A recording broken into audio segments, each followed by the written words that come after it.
we'll put this on YouTube later on. Great. Webinar, hold on, let me push. Got it, okay. All right, great. We are now in record mode. Colby and Robin are present. Sean. Here. And Tess. Here. And I forgot to mention that we were starting the meeting at 7:01. Let me just click that real quick. And 7:01. Okay, great. All right. Let's see. So Kevin is not here. I don't see him. So I'm going to push excused at the moment. And Lee, I'm going to push excused. And hopefully we will hear from them, but at least I've marked them. We have 6 in attendance. Okay. All right. Welcome, everybody. Thank you for being here on this beautiful, warm night. The beginning of not as warm as Georgia, I'll tell you that much. I'll bet. Yeah. All right. So we have minutes to approve. Actually, we have 2 sets of minutes, one for April, one for May. I'll start with motion A to approve the GTLNC April 4th, 2022 Public Safety Committee minutes. Yes. Is that Tess? Oh, wham. Great. Okay. Do I have a second? Sean. Thank you, Sean. Any discussion on the minutes? Looks pretty good. Great. I don't think I have any questions. And I hope by now that you know, and especially for the general board agenda, I'm encouraging people when I send out information that you look it over before the meeting and get to me before the meeting so that we don't have to not waste, but use time to discuss like a spelling error or something like that. It just makes the meetings go so much quicker, more efficient. Yeah, well, you know, Robin, to that end, I know the stuff is posted on the website. It's so helpful when you send it to us, and Yes. you sent it earlier today. But if you send it when you post it, then I'll have it right. You know, it's just a little extra thing that will help me look at it faster if you remember to do that. Yeah, no, that is there was a glitch, and thanks to Sean who alerted me of it about an hour or so ago. Said I didn't get the minutes, or did you post them? And I said, well, let me go back and look. So they were sent, but they didn't go through. So they were posted. I always make sure they're posted, but I appreciate the fact that Sean gave me a heads up because it gave me a chance to get it out. So thank you. Okay, is there any, no, there isn't. So seeing none, hearing none, motion carries. We're going to pass those minutes 4-0. Yeah, okay. Yeah. Because you didn't actually take the vote. No, but nobody contested. It's minutes. Okay. And, Yeah, you don't have That's to. fine. yeah, unless you have something you want to add. Negative. Okay. Motion B, approve the GTLNC and May 2nd, 2022 Public Safety Committee minutes. Do I have a first? Yes. Thank you, Tess. Do I have a second? Sean. Colby. Oh, I beat you. That's done. I got Sharon. Not as 3,000 miles away. Yeah, there's a delay. All right. Any discussion on the minutes for May 2nd? I don't see anything in need of no. Okay. All right. See, Seeing none. wait. I see a hand. Sorry. I'm trying to take minutes and do this meeting. Do you want my help taking minutes, Robin, or taking notes? Hold on. Wait. Colby. Oh, sorry. It's Jonathan. Let me allow to talk. Sorry, Jonathan. I'm trying to do this. Thank you, Robin. It's quite all right. There you go. Mistakes are completely forgivable if they're never intended. In any case, it was about the April 4th. Just delete the sentence with my name. I'm just going to say the sentence in part 6. It says Jonathan Gregory expresses unlawfulness issues worldwide. I don't care what it means or supposed to mean. It doesn't make any sense to me. But Robin, in the event that my inheritors try to put me in a mental institution, they're going to look Uh-oh. at it and they're going to think, oh, the guy was really nuts. Look what he said in some meeting. I don't know what that says, but if you just delete it, I'm fine. Yes, and Jonathan, for record, what Part 6, April 4. part 6, April 4th, Jonathan statement. Okay, There you go. Jonathan's channeling Eva Perone. got it. So, You Robin, got Sorry about that. Robin, since you're at the wheel tonight, do you want my help taking notes or? I got it, I think. I don't, there's not gonna be, It's- well, we'll see. We'll see. And we're recording it too. She needs to go back. We're recording. And I'm recording, so. Alright.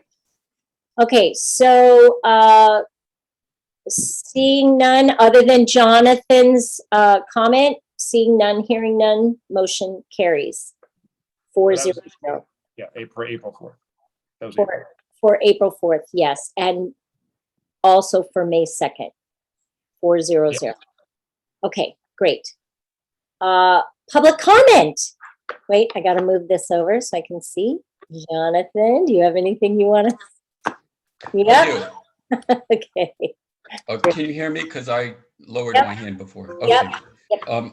Are there other stakeholders waiting to speak? Nope, not at the Okay, moment. all right. It doesn't mean I'll drag it out at all. I would try to go even faster. What I would like to do is, first of all, say thank you to Tess in the public safety meeting for that excellent meeting that she held over in the West Toluca Lake area. Colby was there, I was there. It's about first of all, it was just a fantastic meeting that shows, I think we had over 100 people there, and it shows how people care about their community. The part I would like to bring to this public safety meeting is I would use the word dire concern with the management of the homeless issue on the part of Krikarian's office. I want to be real direct. It was Lorraine who was speaking, and her capacity over there is something to do with homelessness. I don't know the exact title. Nevertheless, she was addressing us, the stakeholders in let's just say Greater Toluca Lake. And there was a complete lapse of mindfulness of the stakeholders' interests having to do with homelessness. It was completely directed. It was oblivious to the stakeholders' experience in this homelessness, unsheltered situation on the streets. In other words, it was all directed about helping some homeless people find resources. That's fine. But when there has to be a time and place, and I think it will have to become the role of the council to raise awareness that there's two parties or two sides of this equation. Not only are there the unsheltered, but there are those of us with shelters who are experiencing a sense of unsafeness in our community that is clearly not being addressed, because I think she had already departed the meeting when I spoke. And that caused some stakeholders to stand up. We can talk about it later. Tess, I would appreciate it if you'd bring this up. What happened with him discussing his sense of unsafeness for his own children in the community. So my point here is to get narrow on it, is the council has to do a much better, we have to start, not even try to do a better job, is I think we've been robbed of the attention towards stakeholder interests in what's happening. While so much, it's very compassionate, but it becomes a pathological form of charity to think you can treat sick people in an unworthy atmosphere, which is living in the streets. Thank you very much. Thank you, Jonathan. All right. Great. Are there any other stakeholders that want to speak during public comment? I see another stakeholder that just joined. If they want to, please use the raise your hand. If not, we are going to move on to. Can I comment, or did I miss? No, please go ahead. So, yeah, thank you for coming 2 weeks ago, Jonathan, and Sean was there, and thank you to Colby for coming too. what Jonathan refers to is a statement made by Lorraine Diaz, who's the District Director of Homelessness Services for Council District 2. And when one of our stakeholders, homeowners, Paul Brent, asked about an enforcement or creating a special enforcement zone at a problem area, and Lorraine responded, I think it's important for the record, she responded that we need serious crimes in order to qualify for a special enforcement zone. And either I or Paul said, well, how about murder? Because murder, homicide had occurred there. And she said, well, it has to be more than one homicide. So Wow, I didn't hear that. yeah, that was a complete lack of consideration for anybody, the life of any person there. And I don't know why she would say such a thing. But yeah, we have all kinds of things going on over here. And while there is advancement being made on many of these issues, it's very often 2 steps forward, 3 steps back. And so I'm trying to make sure that the various agencies responsible for addressing these problems address them, in cooperation with one another, so that we don't have what happened last week, which is a huge encampment was cleared from Riverside, but then it just moved from the Caltrans property to the sidewalk. And so nothing has changed except the location. So we can certainly address that further, but that's it for me for now. Yeah, and Tess, I have to say your event was very impressive. It was well organized, and it was great to see people in person. And I got to meet Jonathan for the first time, and that was great. And everyone else that I've been, zooming with all this time, and of course getting reacquainted with people. Thank you so much for putting that on. I want to say I spent the last 6 days here in Georgia, and 3 of those days in downtown Atlanta, right downtown. And I felt so much safer in Atlanta, downtown Atlanta, than I do some parts of our own jurisdiction in Greater Toluca Lake. There were no encampments, virtually very few homeless, or with very few people with mental illnesses, like we have apparently roaming around the streets in downtown Atlanta. And they have a much better grasp on social services. They have much better foundation, it seems like, or better structure, because it's a big city, and they have the same problems we have, but they are actually dealing with them in a rational way. And the same can be said for even I've drove around all around South Carolina. There are a lot of impoverished people in Georgia and South Carolina in the South, but I never got the sense that I was in danger. I never saw people roaming the streets the way we have them, who are in dire need of services, as we have in California, Los Angeles. It was a real eye-opening, because going from one city to another city, our city to the South, the deep South, and it's a much better system here. And it's much cleaner and safer. If you recall, Louis Spoliar, who spoke to us a couple of months ago, he's doing some comparative research on incarceration and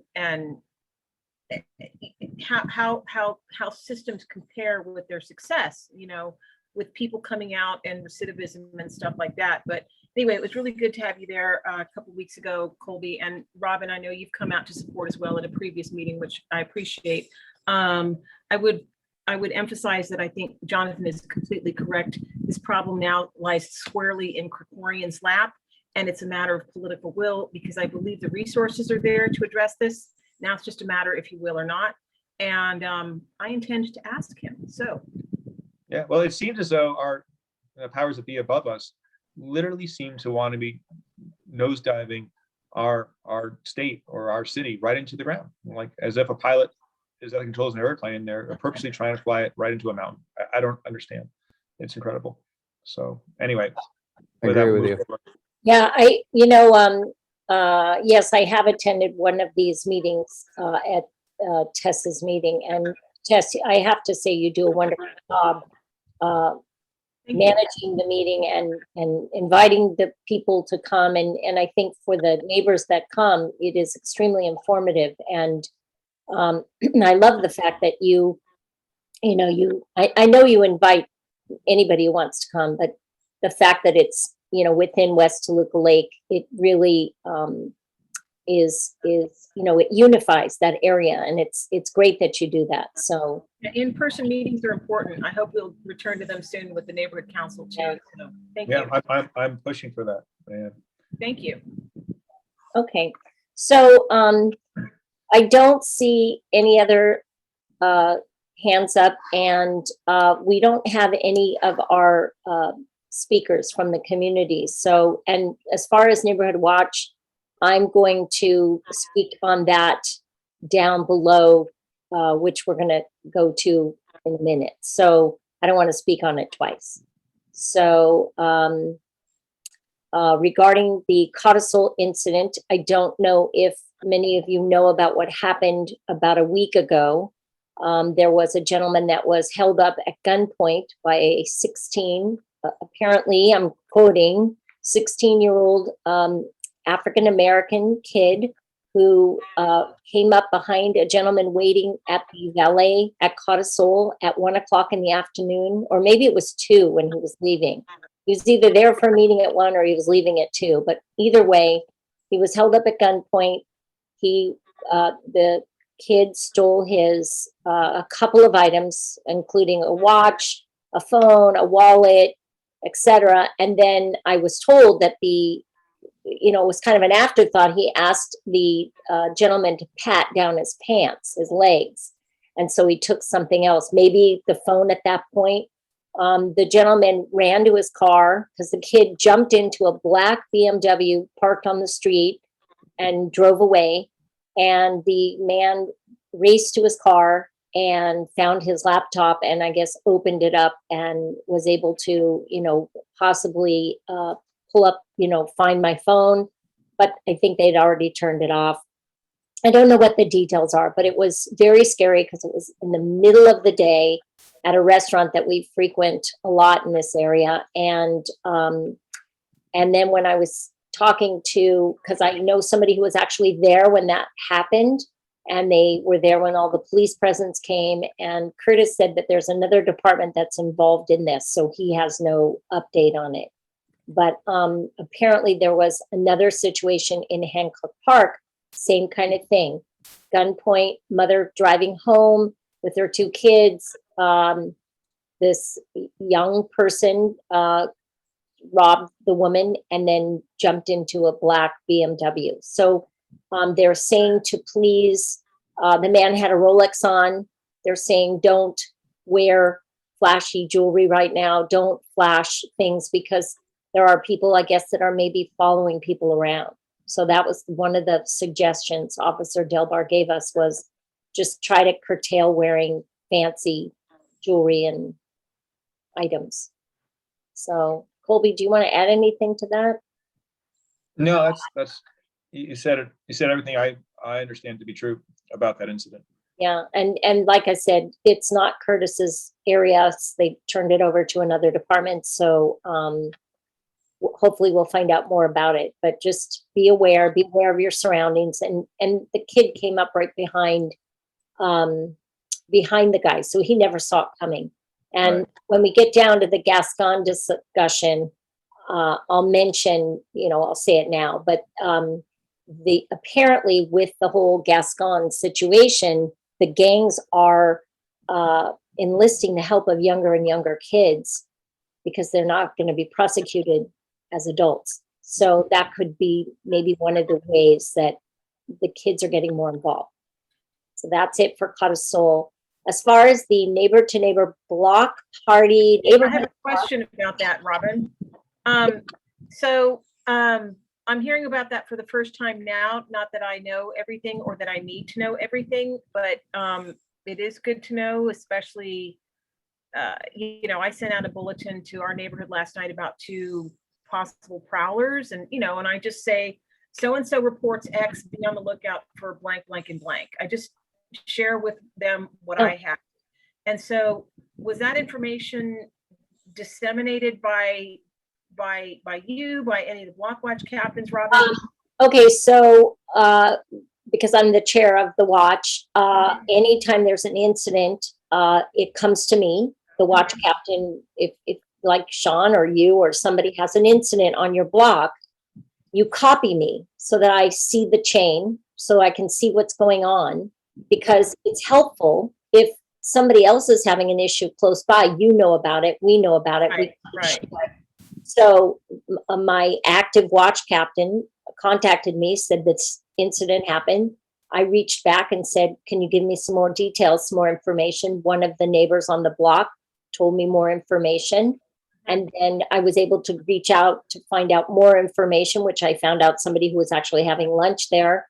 So it's this whole form of communication that sort of occurs when a block captain is contacted regarding a situation.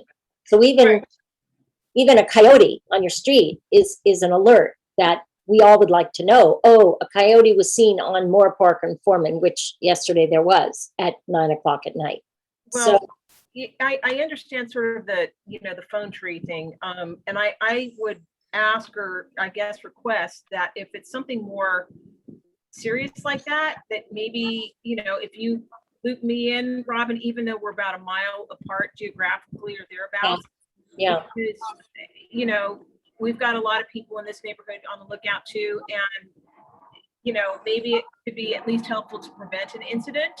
Yeah. So that's all I'm saying. I mean, if something very serious occurred, I think I'd probably send it over to you. I don't know. You'd have to tell me how much or little information you want. I mean, I have a list of 20 items right now that range from serious to very serious that I'm putting in my weekly field report to our representatives. So, but yeah, I'd love to see. I guess it just depends on how important you feel an incident is that the neighbors around you know about. And Well, that's maybe if an incident involves a deadly weapon, then we can go wider, like gun or knife. Yeah. As a watch captain, when I do my report, my monthly report with the map, usually I put in a couple items or things that have happened. So, unless it's, because it's an investigation, like there was no information to give other than the actual incident, I didn't actually send it out to the neighbors around that incident that reported it. So plenty of other crime to be aware of. I know. And you won't be able to sleep at night, Tess, if you. No, I sleep fine. But Oh, good. I'm glad.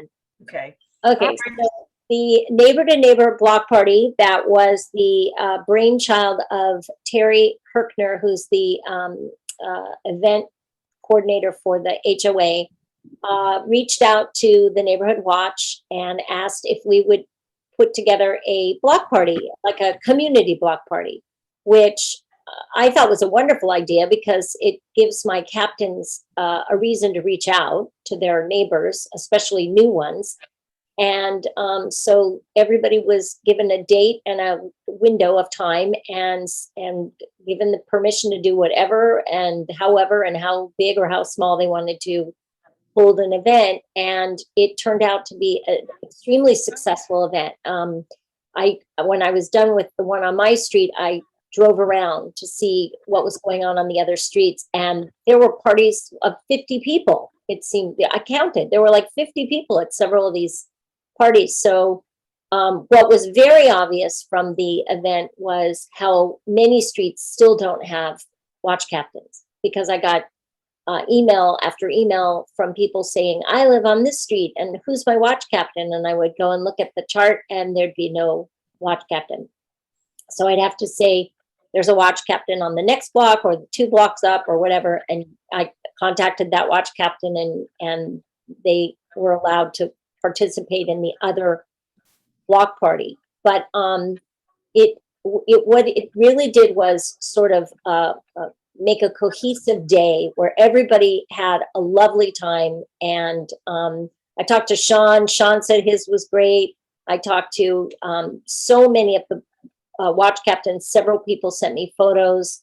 It was just a really great community event that didn't, normally when the neighborhood council puts on an event, there's so much planning that goes into it. There's so much time and volunteerism and money that's spent to put on a big event. And what was great about this was it was left up to each watch captain and, let's say, a HOA member to kind of host a party. And it could have been you did the whole thing, or you could have had people each bring something. And what it did was really bring the community together. And so it was so successful. People are asking when our next one is. So we're talking about that. Any questions about the block party? Sean, you want to add anything? Tess, did you have a block party? I am so sorry, but we had our community meeting the following day, so I was up to. Oh, well, you basically had a block party. Sorry. Good job. I Oh, it wanted was to drop nice. by, but I fortunately I couldn't, but thank you. Yeah, Sean, yours, you had It a was- block party. Yeah, I did. And I hosted it at my house, and it was nice seeing people. We had a few people that came out that were from on the other side of the block, and that just kind of came around, and everyone kind of came together, and everyone enjoyed the opportunity of kind of getting together in person. But it was nice actually seeing people face to face, and they're just appreciative of, everyone communing, like everyone kind of contributes to the email.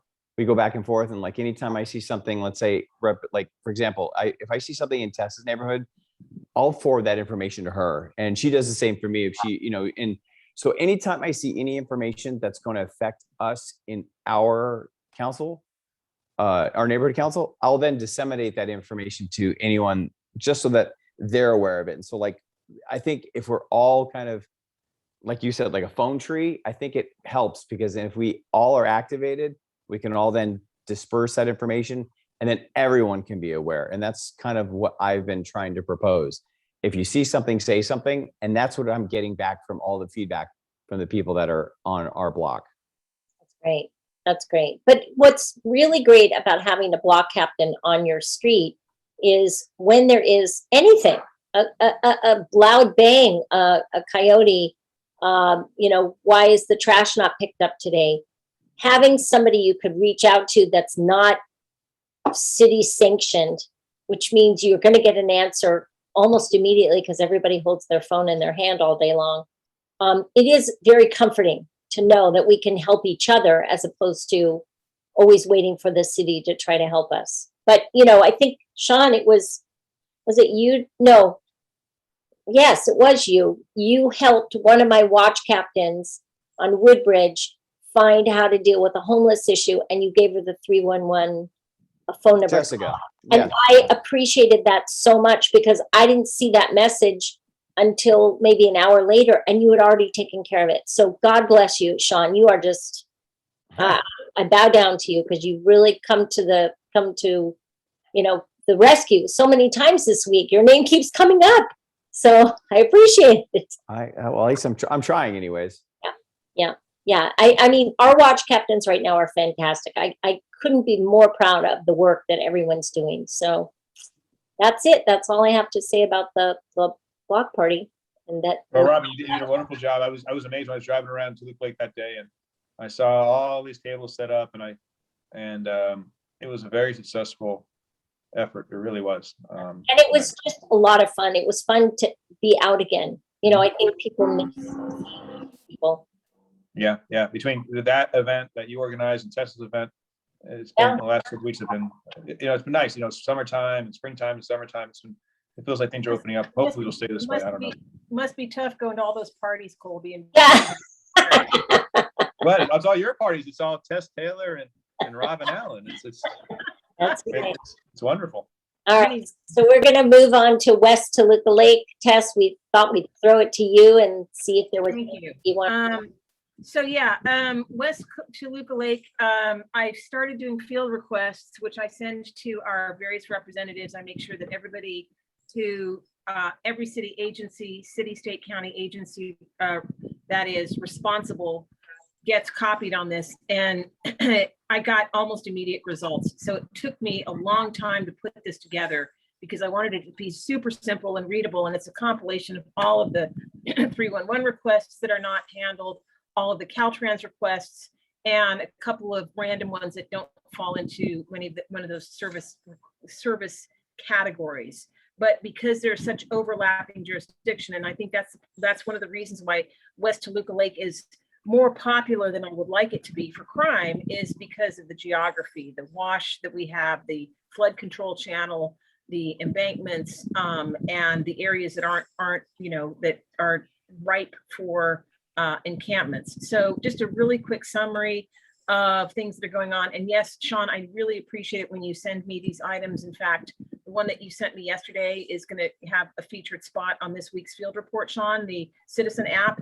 So we have a trespass authority letter filed on Blick Street, and a second one is pending. One of the properties is abandoned and the other is not abandoned, but there's a homeless individual who keeps coming onto the property wanting to, I'm not sure what, but I actually dropped off the trespass authority letter myself today because my neighbor does not have a car. And so there's that. There was an assault involving a gun and a machete that was reported yesterday. This is along the homeless encampment on Riverside Drive. So the area was cleared by Caltrans last week, but then within less than 24 hours, it had rematerialized, or it simply moved from the embankment to the city sidewalk. So I'm in touch with Steve Ferguson in Assemblymember Nazarian's office about that. He's a district director, super helpful and really on top of it. And coordinating with Jason Maruka, our district representative in Catherine Barger's office, county, and with Tiffany Zatunian, who's our he was our field deputy in Krikorian's office. They've all been super helpful, and I'm just trying to coordinate them, which is the purpose of my field reports. We've had a double burglary at one man's house on Sarah Street, and it's both times it's happened in broad daylight. They came and ripped him off once, and then they came a second time and broke in through his garage. He's now out over $15,000 worth of possessions, which is really, really sad. I have here at least 10 or 15 311 requests for homeless encampments and related issues on Vineland and Riverside Drive. And both Caltrans and 311, I've got graffiti. All of these have been filed.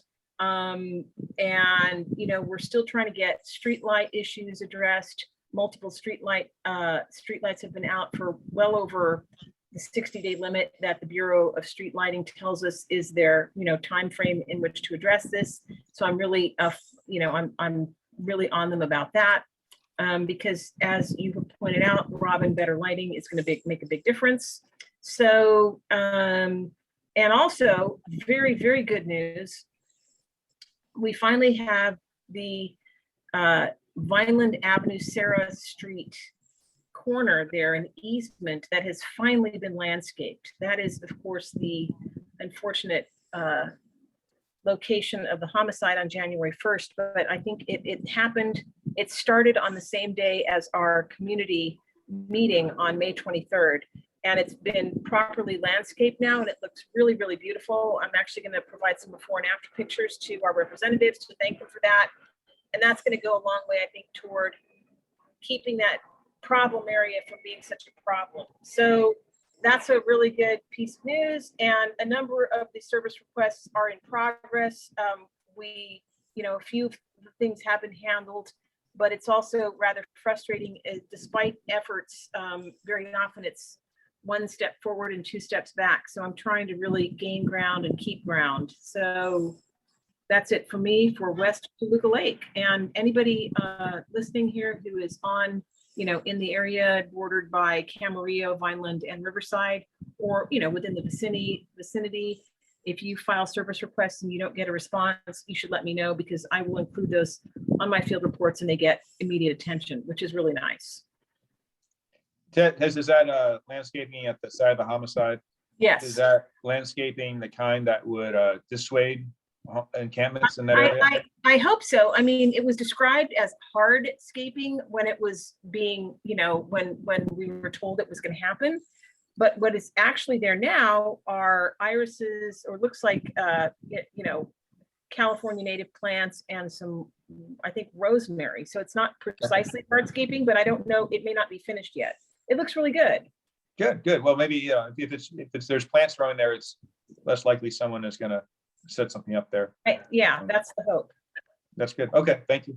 I see Jonathan's hand is raised. Jonathan?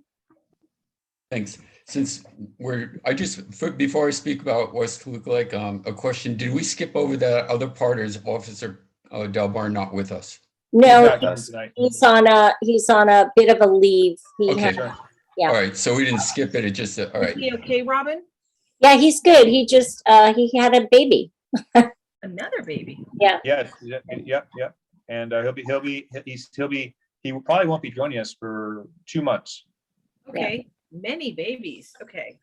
No, I don't know, I don't know when, whether we'll get the crime map this month or not. I put a text out to him. And it was premature, which is why there was no warning. It just kind of happened. Yeah, So, by about 3 weeks premature. So it wasn't, it's not, and the baby's okay. I asked him. And it's Yeah, not a premature baby's baby, fine. like, it's just not life threatening. wasn't So, prepared. Yeah. Yeah.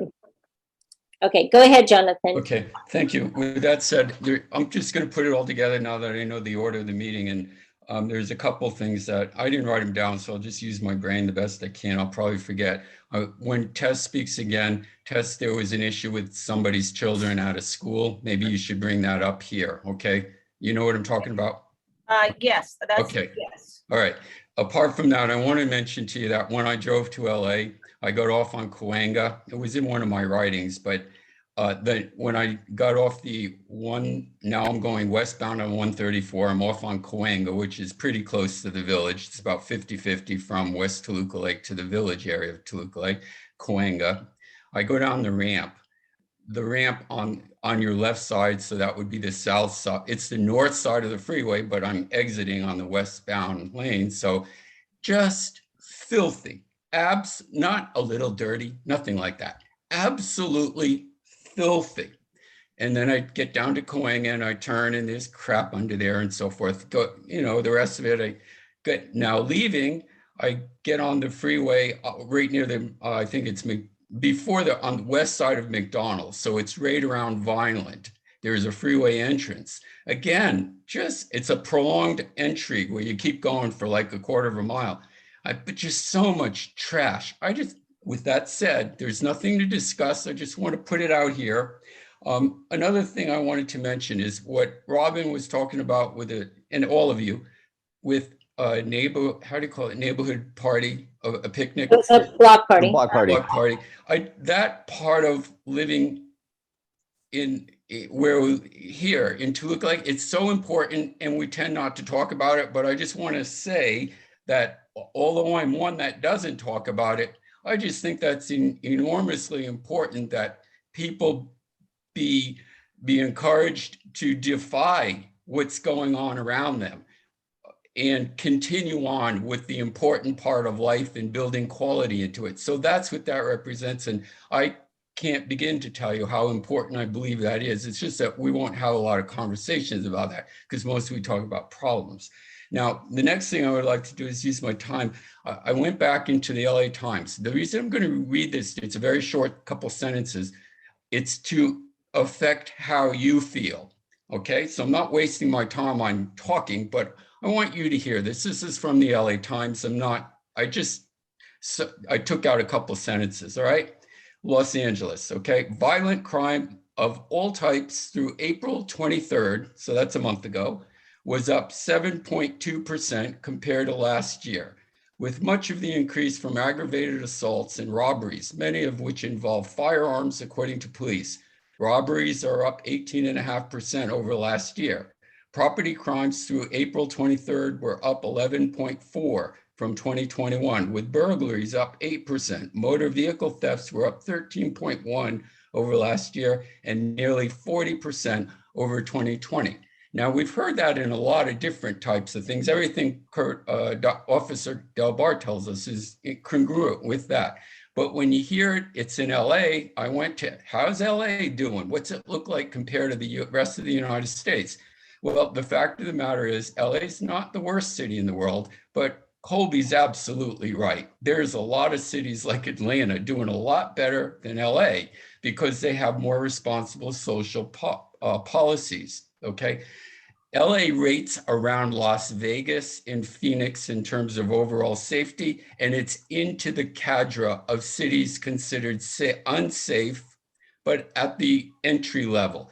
Philadelphia, Baltimore are bigger, more unsafe places to be. So with that context, I wanted to say the next thing to you, and that's about everything we do forward. It's that I never understood how to say this in plain English until recently I read it.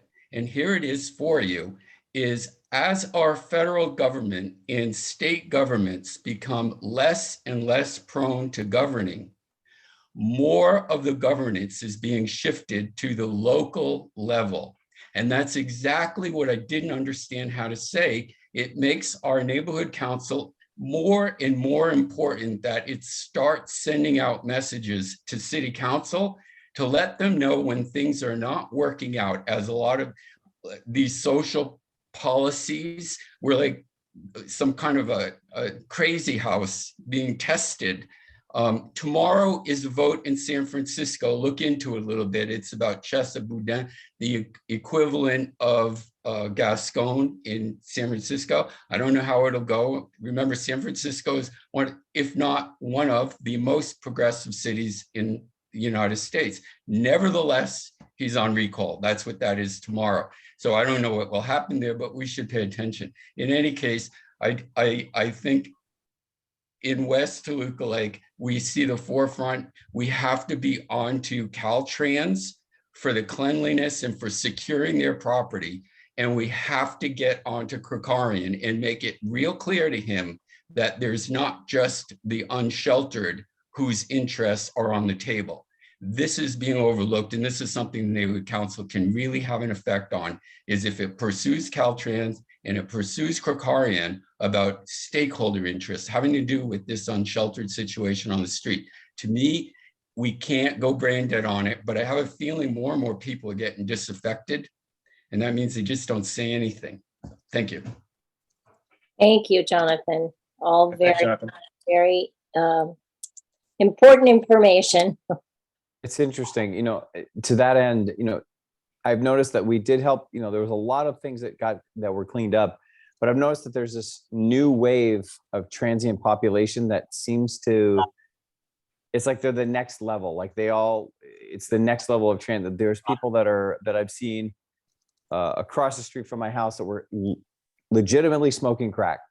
I've got pictures of it. We have this, it's interesting that there's new generation of people that have moved into the neighborhood, and they seem to be a lot more aggressive than the previous bunch, a lot more mobile. When you say people in the neighborhood, do you mean neighbors, or you mean like sort of bad element? This transient population, it seems like, and what the ones that are on Riverside Drive that are below the underpass right there that Tess talked about, where they just get moved, they get shuffled around. It's just moving, one problem to the next area, and it doesn't seem to be being resolved. But a lot of the neighbors that are in this area have said that this population seems to be a lot more aggressive. There's a house on Moore Park that's right near Vineland that we've been working on to try. It's been vacated, and man, I tell you, it took no time for the population to get into that place and just start tearing it up. Fortunately, we have a few neighbors. I was able to kind of help direct what they need to do, and we're starting to get some change. We're getting the city involved, getting the city Department of the LADBS, which is Department of Building and Safety. They got involved, and it kind of forced the hand of the owner, who was just apathetic to the situation. He's going to demo the place. He's like, well, I don't care what happens. Yeah. We changed that. We got them to, be a little bit more cognizant of the fact that they're surrounded by homes, and, they could start. There was a fire there just recently, and it's sad that it seems to be getting worse, though on the face, it seemed to have gotten better, but the level of the people that are around us have gotten worse. And I think we still need to be as diligent as possible. Something like Jonathan and Tess are saying, we need to now, this and more than ever, we need to put the pedal down on the gas. Yeah, and Tiffany from CD2 was at the HOA meeting 2 weeks ago, and she mentioned that this was becoming an issue and that she'd be more than happy to help alleviate this situation. You know, she'll direct whatever needs we have. So if there is a homeless encampment moving into an empty house, to please contact her and she will help to remedy this. So, and that was Tiffany. What's Tiffany's last name? I forget. Atunian. Yeah, that's it. It's on my report here. Yep. Tunian. So, Tiff, Tess, you have your hand raised? I see? Yeah, so I want to address a couple things that Jonathan said. The issue about the children walking to school, that was Francisco who brought that up. And a service request has been filed at the 170 underpass. It's been in use for storage for Caltrans for years and years now. And there's constantly lanes blocked and the traffic, the sidewalk is blocked, but it's just been never ending construction. And that was brought up by one of our residents because he has, you know, his kid can't walk to school. The sidewalk is literally blocked and the lane of traffic has been blocked off and on as well. So and is that from homeless or is that from? It vacillates between homeless encampments and construction. All right. Because when there's construction, there's little, you know, cubby holes created as a result of that for this. You know, I actually went out and talked to some of, I've helped some of the displaced persons get on the radar because, you know, I have a concern for displaced persons as well, which is I don't want people just shuffled around. You know, some of them just need a leg up. And what I found is that very often they're sincere about trying to get somewhere, but they're told this or that and never followed up with. So I actually take names and phone numbers, and there's 2 people that I'm trying to help get their ID restored because this is common, it gets stolen. And I'm also waiting for a call back from my friends over at No Home Alliance, who they've just staffed up. They've gone from 2 or 3 staffers to 14 just in the last 6 months, year or so. So they're working overtime too. And I'm talking to them about how can residents help the displaced people integrate into these services that are available for them, because this is a very big complaint I have with the LA Housing Services Authority with LAHSA, where I filed a lot of service requests trying to get people to the next step. You know, this person needs help, et cetera, but you can never follow up. You can't even find out if they've been helped because LAHSA claims that it's a breach of, it's a privacy issue, to which I say, the hell it is. All I want to know is that this person has been helped. I'm not asking for his credit card information. I don't need his medical history. I don't need any of that. If you're trying to, which is what a lot of these homeless services are trying to do, they're trying to encourage residents. They're trying to encourage citizens to help, you know, to be compassionate.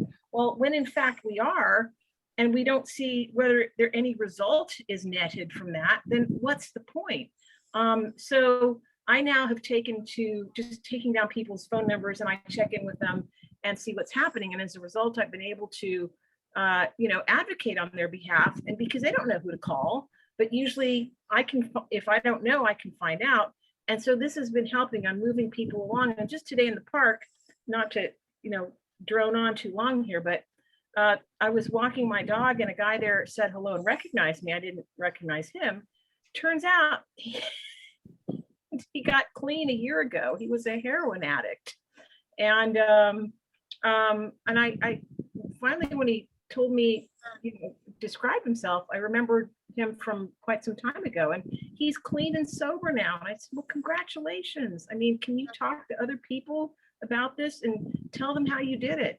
So anyway, that's it. Just trying to get the homeless services to be, you know, as responsive as possible, and for people not to get lost in the system and forgotten. Because if somebody is homeless and in need of help, they don't have the wherewithal to follow up. They don't know who to call. It's just, so I've already started distributing the homeless services outreach materials that I created for the neighborhood council to within our neighborhood, and people really appreciate it. So that's all for me on that. Yeah, Tess, yeah, your compassion for the unhoused is remarkable. And, we need about 10 of you. Because I know how hard you work on all this. So Only thank got you one, but for thank all you're doing. Okay, Jonathan, nope, you lowered your hand. Okay, Tess, lower your hand. The Gascon discussion. I know this Looks is like, a is big Jonathan, sorry, Robin, is Jonathan's hand up? I don't know if it. well, now it's back up, so we're. I don't like to speak unless I get recognized, but yes, just quickly, I don't want to leave this issue without telling you that I think Tess was extremely busy at the meeting, having to cover so many bases. But this person stood up and he demonstrated his fear for his daughters walking to school because the daughters had reported back to him something about their fear of being overwhelmed by transients standing around some man. In other words, this had sexual overtones and it can't be unmentioned. It's like, it goes to the place where I am, which is the business of the city has to be on the table. Yes, each individual matters in our world. An individual is a world in itself. With that being said, solving these problems on the streets is pathological charity. This is not where you solve these problems. These people pose a danger because people can't read what's going on when there's eccentricities. So we are not able to rely on our normal instincts, but children can no longer walk to school is what I learned. And this is the sort of thing that a position in neighborhood council has to take. Everything Tess said is true. I don't speak against anything she said. What I do say is the interests of the stakeholders cannot be forfeited given what Tess's position. Tess doesn't, it's not Tess's position, but it's a position of compassion, just not on our streets. And there are people running for political office who have solutions in place, such as institutions where people are cared for. But these problems cannot be solved in a milieu of, we say dreck in Yiddish. Dreck, I don't know the word. It's awful, in awfulness. You can't bring people into healthiness when they're in awfulness. You have to take them out of an awful environment. With that said, we're not here to solve that problem, but what my point is, stakeholder interests, and I mean it not only for West Toluca Lake and for Greater Toluca Lake, but all of Los Angeles. That has to be on the table again. And Krikarian and his aides have to begin to speak about our interests as stakeholders and our need to be safe in our communities, period. Thank you. I agree. Thank you, Jonathan. It is just an ongoing issue and unfortunately, and we live in a world now where everything has to be so politically stated.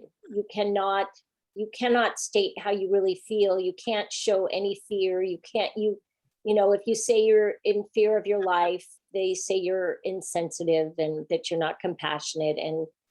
And the reality is all the politicians I know have gates and guards and security people, and, they're not living the way we are, where, we're exposed to the streets and the people that live around us. So, it would be nice to get somebody in office that really understands what it's like to live in fear and not have, there's always going to be an element out there. It's just in the past, we always had a very strong police force who would address this and make us feel safer, even if it was a false sense of safety. I did feel safer before now. Now I feel, I drive up and down my streets and I see walls going up every single day. People are putting walls around their property. So, or they're moving out of the area because they just don't want to deal with it anymore. So it is an ongoing problem. And, Jonathan, you have every right to be angry about this. And as a member of the public, you can say things. We are here to listen. So, speak your mind. Tell us about your thoughts, because at least somebody is saying these things. So we appreciate that you're here. And that brings us to our next item, which is, I think, the Gascon letter. which is just dovetails with everything else we said tonight. As you said, Jonathan, once someone's on the street, there's not much that can be done right then. You have to bring them back all these steps backwards to help them.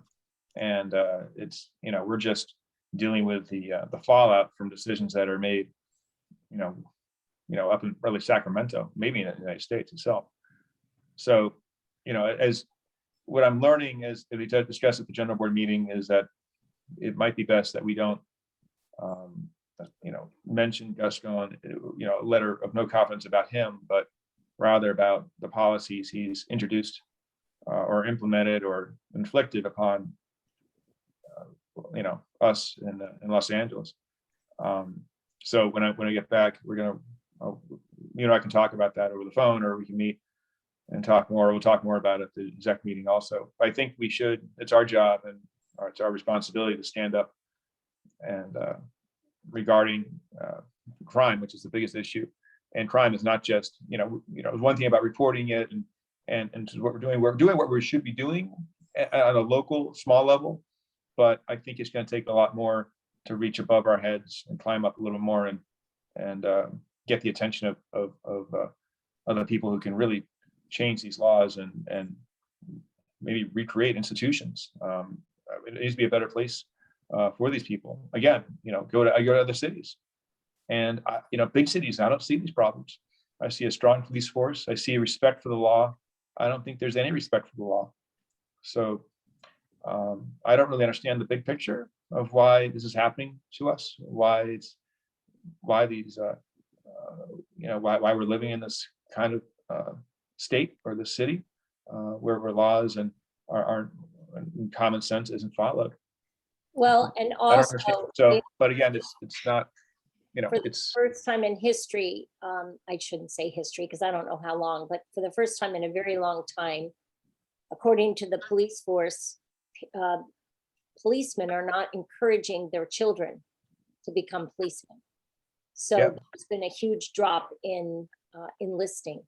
that'd be an interesting question to ask Officer Delbar. Yeah. Would he encourage his two children I in have 20 some, years to join the force? I have some information on that specifically. Go ahead, Tess. And what you said, Colby, is all very good. I attend public safety meetings when I can in other neighborhood councils adjacent to us, Studio City, for example. And Sherry Herman, who is the, I think, CPAB representative, spoke a week or two ago. And she said they're down to 93 police officers now. And I believe that's the North Hollywood division. She didn't say it specifically, but I'm pretty sure that's what she was referring to. There's 107 officers now on patrol. Normally there should be 124. And while there are a lot taking classes now, there's not enough in the program currently to fill vacant spots. There's been a lot of attrition, people are retiring and so forth. So all of the divisions have issues. And when the scanner gets busy, they try to help adjacent divisions out. But she confirmed that the LAPD is losing officers at an alarming rate. So that's very concerning. These issues are going to be addressed at National Night Out. I really want to encourage us, Greater Toluca Lake Neighborhood Council, to cooperate with folks from Studio City. I think they've got one or two other neighborhood councils that are going to come in on that, and so that we can really show support for the police. They've really had a tough couple of years with all of the defund the police movement, which I think it makes sense to redirect resources a bit, so that we don't have badged police officers taking phone calls. That certainly makes sense to me, but I don't think defunding the police is a good plan at all. They're despondent because they arrest criminals who get released right away. It's a catch and release situation. So it's a frustrating time to be a police officer. And we just have to show them that we support them and tell our politicians that we support them, and that our number one main concern is and continues to be public safety. So the narrative has to be turned around, and we have to speak on that. Otherwise, the police don't feel that they're getting our support, which they really deserve. So that's that. That's true. Very true. Jonathan, I see his hand is raised. So I tell you guys, I'm fading, I'm getting kind of sleepy. It's 11 o'clock here. Yeah. We're gonna wrap up in just a Yeah, second. but I want Jonathan, also I'd like to say before I forget, please, Jonathan, or we're gonna get to you in a second, but or any other stakeholders listening or board members about this letter we would like to send, not necessarily, whatever we're gonna send up the ladder, please send me like paragraphs or thoughts, ideas you have, specific items, email me your thoughts on this letter that we might be writing regarding Gascon's policies, and tell me the policies you don't like specifically, and it'll help me compile. I just want to draw on information and thoughts and ideas, and then I'll distill it into a letter. What's the eventually. deadline, Colby, for that? What's that? What's the deadline to send you ideas? I don't, I don't have a deadline right now, but I'd He's say just compiling. He's it'd not. be nice within 4 weeks, within, let's say, well, next general board, actually by the next general board meeting, it's just 2 weeks, right, Yeah. Robin, 2 weeks away? Yeah. That'd be nice. Let's try get me in next 14 days. Give me the policies that you are most concerned about regarding the DA, Gascon. And I'd love to just have you send those to me. And so I can start thinking about how it's gonna go, how it's gonna be written. Okay, Jonathan, I see your hand up. If you Thanks. need help drafting, Colby, I can maybe help you. Okay, thanks, Tess. I just want, right now, I just want the raw information Ideas, okay? and ideas, and then we'll go from there. Having to do with Gascon, I would encourage you not to invest a whole lot of work in this. And the reason I say that is because so many other people have already done the work. If you want, there's 31 cities that have already done this. I sent you a copy of our LIDA. And by the way, in one of our meetings, I think it was Plum, what's his name, Tess, the guy on, he wears the fire engine hat, or Oh, Lee Jameson? Lee Jameson grew up in Arleta. Okay, he Oh, said okay. that in an unrelated matter one time, saying how beautiful it was up there, having to do with something of land use. In any case, it's the neighborhood council of Arleta that passed that same resolution, but it was in real simple form. And I would recommend not concocting another letter. There's a million of, if you want a policy by policy resolution, they're all online. You don't have to write them. And one of the criticisms toward the cities has been that they're dittos of almost each other because lawyers did it. But we're a neighborhood council. And I think that if we say things the way people understand them, as board members, you're charged to be layperson, not professionals. And you can just simply say what you believe represents the stakeholders' interests in real simple form. That's all I recommend. But also another actionable item that although we talk about supporting the police, I highly recommend that the neighborhood council send a letter to the chief of police, Mo Hudabi. I'm probably saying his name wrong. Remember, Tessie was out, Marty. whatever his name is, okay? Goes by Mo. Send him a letter with a copy to the whoever's in charge of the police. I forget the name of that office in Los Angeles, supporting the police. It can be 5 sentences or 2 sentences that this neighborhood council appreciates their presence in our community and is in full support of their defense of our safety. Just a simple, pure letter, and the council members, you each sign it. Or if you don't want to sign it, don't sign it. You know what I mean? Putting something, you have to have it on the agenda so people can vote on it. But I think just simple letters, it doesn't need to be, we're not lawyers. And there's, this idea that what's it called, done, is trying to prevent you from representing stakeholders' interests on a matter of public safety is so against their mandated principle. It's right in writing that it's just indefensible what I heard Erica say. And that's why I sent you a copy of every word. I listened to it a million times and wrote it out so you would see exactly what she said. And I put it in an email to you, Colby, so that you would have that in case you want to see what she said. Look at Colby, he's so tired, the poor guy. The poor guy. All right.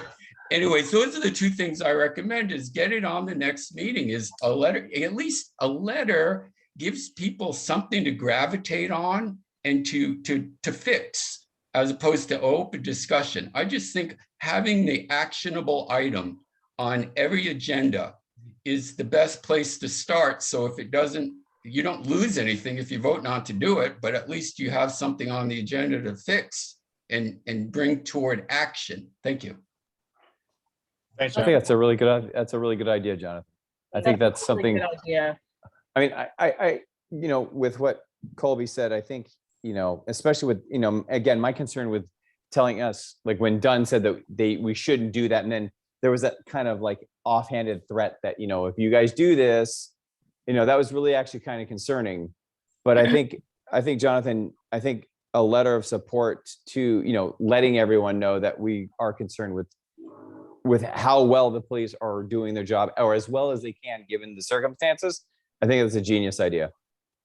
Yeah, and I will just say further that that edict, and it wasn't Erica, she was simply the mouthpiece. She was transmitting the opinion of the city attorney. And there is, it's been confirmed that there is no such rule which would prevent us from doing that. It's a direct attack on our board's right of self-determination and ability to self-govern. And, our neighborhood council is not the only one that has attempted to express a view about these policies and been shot down by the LA city attorney. So I'm looking into this further because it really concerns me. But I think at a minimum, we can address the policies of Gascon or of anyone that we choose. And a letter of support to the police, I think, is a great idea. So all for it. Great. All right. Colby, if you want some help, I'll help put together something that you could put on the agenda, but you gotta want to do it. I don't want to do it unless you tell me to do it. Tess will help. I mean, all of us will help if you need help. Okay, thank you. Thanks. You should get some sleep. Oh, Yeah. I know. We're gonna end. I'm getting sleep. I have an early flight up tomorrow morning too. New business. Does anybody have any new business other than this idea for an action to write a letter of support to LAPD? Other than that, is there any new business? That would be great. Can that be agendized for the next meeting, Robin? Sure. Awesome. Why not? Why not? All right. So other than that, Jonathan, your hand's still up. Sorry, I recommend that letter be copied to other neighborhood councils too. I'll lower my hand. Thanks. All right, thank you. All right, any other new business? And if not, I'm going to call the meeting at 8:08 so Colby can get to bed. Thank you. Have a safe trip. Appreciate Safe flight. everybody's help Thank you. because this was a very productive meeting and I'm so sorry, Colby, it went so late for you. Oh, no, but it's fine. It's it's not that bad. okay here. I know. I'll The be. sun's still out. What are you talking I know, about? yeah, it's just going down. All right, everyone, All right, thank good you night. all so much. Have a good night, everybody. Great work. Good Good night. night. Bye-bye.